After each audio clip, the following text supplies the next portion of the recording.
Joining us, John Amuzu, President, and of course, Mr. Abedu, the headmaster, who joined us for that conversation. Thank you so much. Now, moving on from there, there's coming up next on Thursday, Heifer International Ghana at a breakfast meeting engaged youth smallholder farmers as it launched the Agritech Africa report. It was under the theme, The Future of Africa's Agriculture, the Role of the Youth and Agritech in Ghana. Today, we shall break all of that down for you. And joining me now is Irabna Akufo, Interim Country Director, Heifer International. I see a smile on your face. Hope I didn't murder your name. If I did, dice and splice it. Please expose me if the fundamentals are weak. How do you pronounce your name? Irabna Akufo. Akufo. Let me say I don't know, baby. Irabna, thank you for joining the conversation. Thank you for having me this morning. So we'll start with the bit about yesterday. There was the launch yesterday. What can you tell us? What are the details you can share with us about what went down yesterday at the launch of this program? So it was a very exciting event. We had people from across the sector, including donor community, public sector. We had directors from the Ministry of Food and Agriculture and representatives from the Trade Ministry as well. We had directors from INGOs, representatives of farmers, and of course, the most important people in the room, that was the youth agritech innovators. And the conversation was so rich with all the perspective and the experience that came from the youth agritech in terms of their experience in the sector, trying to innovate to transform agriculture. And I think there were a lot of recommendations and lessons that we learned from that conversation that we can use to build better programs and do better for the sector. I mean, I'd wanted to go a bit further, but would you like to share some of those lessons that have been learned, so to speak, that can be used, especially by youth in agritech? Right. I think one of the most interesting things that came out was how do we make technology meaningful and useful to the farmer, and the need for us to integrate design thinking or empathize and gain better customer insights right from the start when we are designing agritech, in order to encourage adoption and also ensure that the technology that we bring into the market is sustainable, is useful, and can, of course, transform agriculture in the best way possible. And this means that there are even some of the technology or the solutions on the market currently that we maybe need to go back to the drawing board, because we've had experiences where certain innovations are introduced into projects, and at the end of the project, farmers don't even continue using it anymore. So going back to the drawing board to figure out some of those solutions already on the market is one of the key lesson that I have learned, or one of the key recommendations that I'm taking away from that meeting. And I think that as partners in the sector, we should be ready to support agritech to be able to do that very well in terms of gaining customer insight to build better technology for farmers, for innovation. Now, before I have you walk us through some of the latest findings in your Africa Agritech report, you seem to be making quite an impact in terms of INGOs, Heifer International, and you're becoming one of the leading names when it comes to smallholder farmer engagements. How have you managed that within the last few years? It appears you just burst onto the scene and you're making quite some inroads. Yep.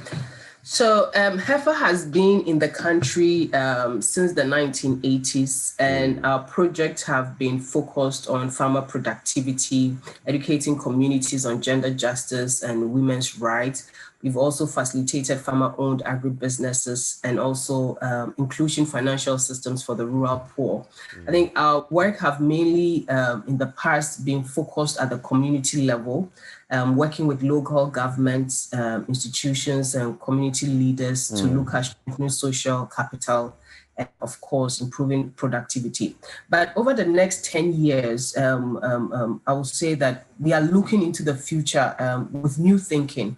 And we want to focus, based on the lessons in the past, over the next 10 years, we are going to focus on accelerating farmers' path to living income through what we call signature programs that are designed to reach scale, permanence of impact, and also partnership in carefully selected pro-poor agricultural value chains, right? And when we talk about scale, we are not only talking about the number of households that we want to reach, but we are looking at systemic changes that enables long-lasting pro-poor wealth generation for smallholder farmers. And for permanence of impact, we are looking at establishing and supporting infrastructure and institutions for rural economy. So for example, cooperatives, financial inclusion, processing facilities, aggregation centers, marketing channels. And we believe that that is the way to go in terms of ensuring that development solutions that we bring to the country to add value to what government is doing will be sustainable and will achieve the lasting results that we want to see.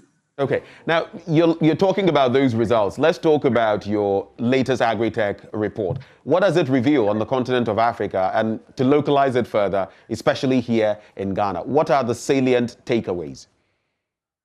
Right. So we went to this research motivated by three key things. The first is that smallholder farmers currently need help to leverage technology to unleash the potential in the agricultural sector, right? Secondly, we know that agriculture is not attractive for the young youth or for young Africans or Ghanaians who, interestingly, are the early adapters of technology. And the third thing that motivated us into the research is the fact that the average smallholder farmer today is about 55 years, raising the question about who will be feeding us by 2030. Because they are aging. So this research was for us to be able to figure out what is needed to attract and retain the youth in the sector and to unlock the potential for agricultural transformation. And a total of about 30,000 youth were surveyed across 11 countries, with Ghana contributing about 9% of that, which translates to 2,678 youth, right? And one of the interesting findings from this was that Ghana was among the three countries that had the least percentage of youth engaged in agriculture. We had 36% of our youth engaged in agriculture. And if you think about it, in Ghana, agriculture is the largest employer. And you look at it, among the youth is probably the least employer among the youth, with only 36% of them engaged. And also in the same research, we found out that one of the factors that is preventing the youth in engaging in agriculture is poor access to farming. In fact, among the 11 countries, Ghana had most of its youth lacking access to land. So we had 75% of our youth reporting that they lack access to land, and that has discouraged them from going into farming. Right. Now, it was interesting also to know that even among the youth that are farming, we had only 12% who are actually using technology in any way, right? So even adoption of tech also among the youth is significantly low. So that's an interesting finding that we need to go deeper and figure out why is it so. Maybe technology is too expensive in Ghana. No, you go ahead. Wrap on that point. Right. So I just wanted to add that the organizations, we also spoke to Agritech, youth Agritech innovators, and for them, they suggested that the best way that we can be engaging the youth in agriculture is through technological innovation. But we need to figure out how to do it right to make it attractive to them, and also expand government support for youth farmers, and then also, of course, inclusion of youth in policy. So as we wrap this conversation, I want you to also address, now that you've identified, for example, in Ghana, how difficult it is for 80+% of them to access land and all of that. What are the plans of Heifer International to make farming more attractive to the youth in terms of getting into it and also harnessing technology? What is the plan? What is the way forward? Yeah, I think that so much is already being done. Right, currently, so much has been done. And so it's not something that we are coming to start from the scratch.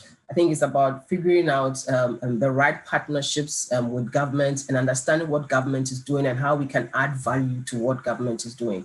We also have other INGOs or partners, private sector, who are already doing something in that space. So our role is to come in and add value to what is currently going on and make sure that we are not starting from the scratch or we are not repeating something that has been done, but then figure out what is current gap that we have, in the midst of all the challenge. What is the current gap and how can we fill in that gap so that we can leverage on each other and collaborate, to address the solution, to address the problem. Sorry.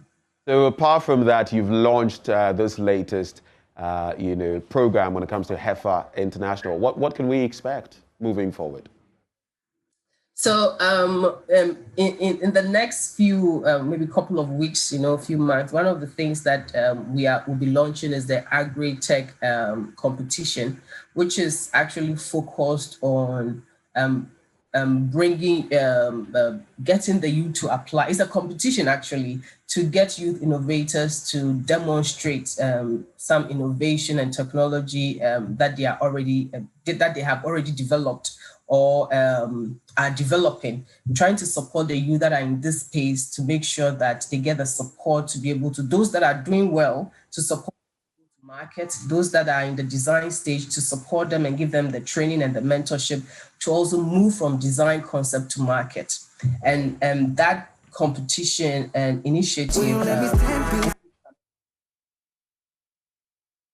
Right. Rabana, thank you so much for engaging us this morning. I just lost the last end of what you said. If you could just repeat that. Sorry about that. Right. Can you hear me now? Yes, I can, loud and clear. All right. So I was talking about our Envisioning Africa Agriculture 2030, which is an agribusiness innovation competition, right, designed to catalyze ground-up innovation from young Africans who would otherwise not innovate in agricultural sector at all. So what we are seeking to do under that program, which will be launched in September of this year, what we are seeking to do is to foster the creation of social businesses that addresses challenges faced by smallholder farmers in Ghana. And this competition is going to take place across all the 11 countries that the study actually focused on. Great stuff. Rabana, thank you so much for engaging us this morning, and we wish you the very best, Rabana Akofo. We'll be keeping tabs on that. All right, so that is it. Heifer International leading the way when it comes to agri-tech. We'll bring you showbiz later on the last leg of the show, but coming up next, it's all about, yours truly. I'm going to be repping Kumasi Asante Kotoko Krobia. You know how we do it. Hearts of Oak, Charlie. These phobia people, they've won it. But Charlie, we have 24. There are those who dispute and say we're 23. We have 24 gongs. But today, it's going down because it's Team Hearts versus Team Kotoko with the man NGO. What don't you know? Well, stay tuned. We'll be finding out right here live on the AM show.